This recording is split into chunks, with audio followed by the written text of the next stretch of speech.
Section 2. Disarmament and the Economy. In this section we shall briefly examine some of the common features of the studies that have been published dealing with one or another aspect of the expected impact of disarmament on the American economy. Whether disarmament is considered as a byproduct of peace or as its precondition, its effect on the national economy will, in either case, be the most immediately felt of its consequences. The quasi-mensurable quality of economic manifestations has given rise to more detailed speculation in this area than in any other. General agreement prevails in respect to the more important economic problems that general disarmament would raise.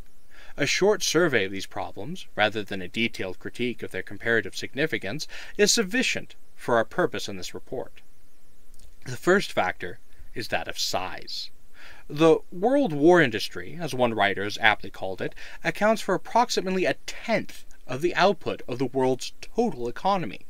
Although this figure is subject to fluctuation, the causes of which are themselves subject to regional variation, it tends to hold fairly steadily. The United States, the world's richest nation, not only accounts for the largest single share of this expense, currently upward of $6 billion a year, but also has devoted a higher proportional of its gross national product to its military establishment than any other major free world nation. This was true even before our increased expenditures in Southeast Asia. Plans for economic conversion that minimize the economic magnitude of the problem do only so by rationalizing, however persuasively, the maintenance of a substantial residual military budget under some euphemized classification. Conversions of military expenditures to other purposes entails a number of difficulties.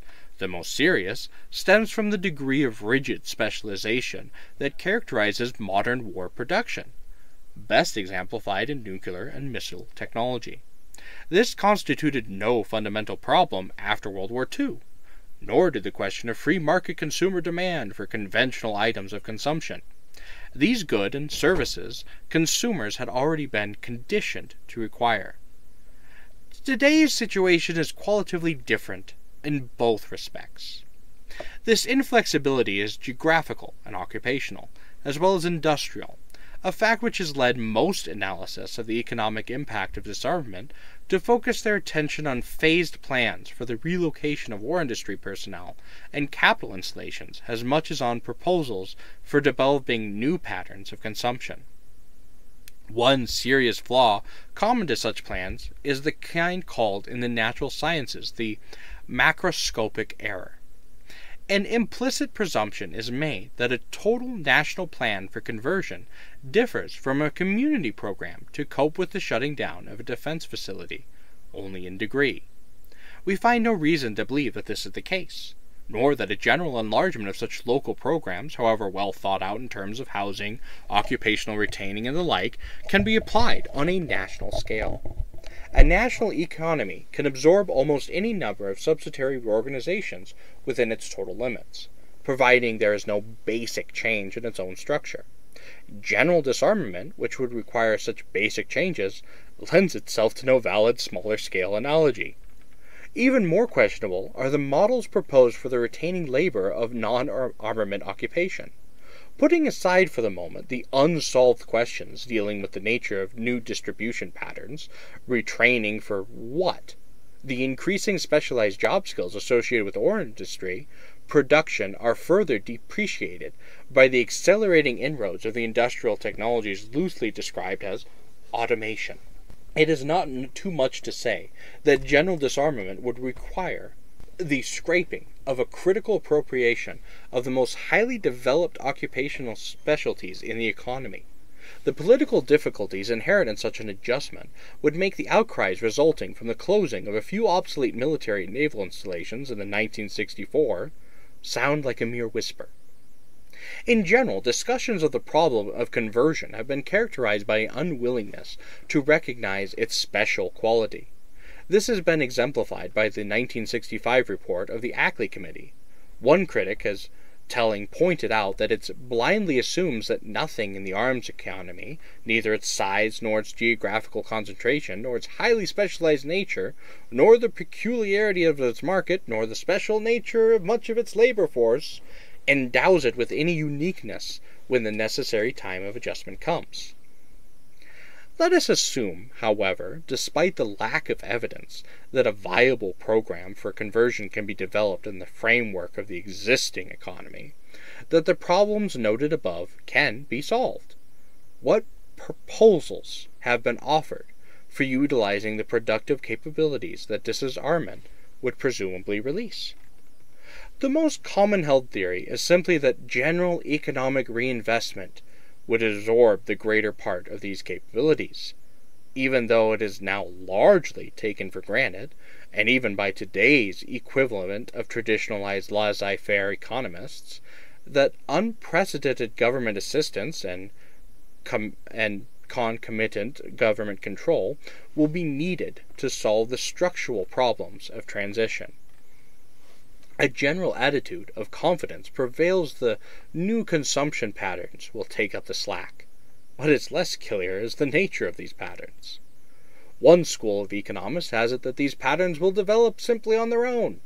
It envisions the equivalent of the arms budget being returned, under careful control, to the consumer, in the form of tax cuts. Another, recognizing the undeniable need for increased consumption in what is generally considered the public sector of the economy, stresses vastly increased government spending in such areas of national concern as health, education, mass transportation, low-cost housing, water supply, control of the physical environment, and, stated generally, poverty. The mechanisms proposed for controlling the transition to an arms-free economy are also very traditional. Changes in both sides of the federal budget, manipulation of interest rates, etc. We acknowledge the undeniable value of fiscal tools in a normal cyclic economy, where they provide leverage to accelerate or break an existing trend. Their more committed proponents, however, tend to lose sight of the fact that there is a limit to the power of these devices to influence fundamental economic forces. They can provide new incentives in the economy, but they cannot in themselves transform the production of $1 billion worth of missiles a year to the equivalent in food, clothing, prefabricated houses, or television sets. At bottom, they reflect the economy. They do not motivate it. More sophisticated and less sanguine analysis contemplate the diversion of the arms budget to a non-military system equally remote from the market economy. What the pyramid builders frequently suggest is the expansion of space research programs to the dollar level of the current expenditures. This approach has the superficial merit of reducing the size of the problem of transferability of resources, but introduces other difficulties, which we will take up in Section 6. Without singling out any one of the several major studies of the expected impact of disarmament on the economy for special criticism, we can summarize our objections to them in general terms as follows. No proposed program for economic conversion to disarmament sufficiently takes into account the unique magnitude of the required adjustments that it would entail.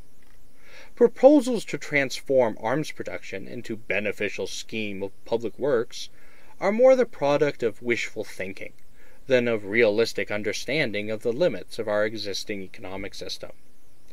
Fiscal and monetary measures are inadequate as controls for the process of transitioning to an arms-free economy.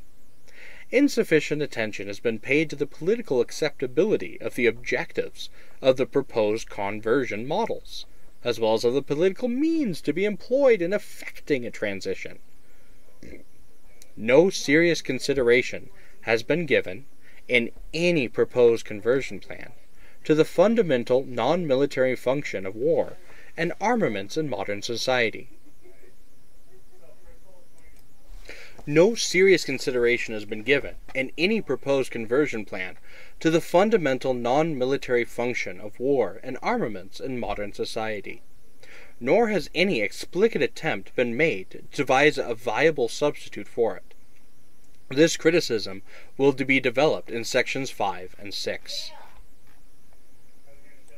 Section 3. Disarmament Scenarios. Scenarios, as they come to be called, are hypothetical constructions of future events. Inevitably, they are composed of varying proportions of established fact, reasonable inference, and more or less inspired guesswork. Those which have been suggested as model procedures for effectuating international arms control and eventual disarmament are necessarily imaginative, although closely reasoned, and in these respects they resemble the war games analysis of the Rand Corporation, with which they share a common conceptual origin. All such scenarios that have been seriously put forward imply a dependence on bilateral or multilateral agreement between the great powers. In general, they call for progressive phasing out of gross armaments, military forces, weapons, and weapons technology, coordinated with elaborate matching procedures of verification, inspection, and machinery for the settlement of international disputes. It should be noted that even proponents of unilateral disarmament qualify their proposals with an implied requirement of reciprocity, very much in the manner of a scenario of graduated response to nuclear war. The advantage of unilateral initiative lies in its political value as an expression of good faith, as well as in its diplomatical function as a catalyst for formal disarmament negotiations. The Reed model for disarmament, developed by the Research Program on Economic Adjustments to Disarmament, is typical of these scenarios. It is a 12-year program, divided into 3-year stages. Each stage includes a separate phase of reduction of armed forces, cutbacks of weapons productions, inventories, and foreign military bases, development of international inspection procedures and control conventions, and the building up of a sovereign international disarmament organization. It anticipates a net matching decline in U.S. defense expenditures of only somewhat more than half the 1965 level, but a necessary redeployment of some 5/6 of the defense-dependent labor force. The economic implications assigned by their authors to various disarmament scenarios diverge very widely. The more conservative models, like that cited above, emphasize economic as well as military prudence in postulating elaborate fail-safe disarmament agencies, which themselves require expenditures substantially substituting for those of the displaced war industries. Such programs stress the advantages of the smaller economic adjustment entailed. Others emphasize, on the contrary, the magnitude and the obvious advantages of the savings to be achieved from disarmament. One widely read analysis estimates the annual cost of the inspection function of general disarmament throughout the world as only between 2 and 3% of current military expenditures. While both types of plan tend to deal with the anticipated problem of economic reinvestment only in the aggregate. We have seen no proposed disarmament sequence that correlates the phasing out of specific kinds of military spending with specific new forms of substitutive spending. Without examining disarmament scenarios in greater detail, we may characterize them with these general comments. Given genuine agreement of intent among the greater powers, the scheduling of arms control and eliminating presents no inherently insurmountable procedural problems. Many of the several proposed sequences might serve as the basis for multilateral agreement, or for the first step in unilateral arms reduction. No major power can proceed with such a program, however, until it has developed an economic conversion plan fully integrated with each phase of disarmament, and no such plan has yet been developed in the United States. Furthermore, disarmament scenarios, like proposals for economic conversions, make no allowance for the non-military functions of war in modern societies, and offer no surrogate for these necessary functions. One partial exception is a proposal of the unarmed forces of the United States, which we will consider in Section 6.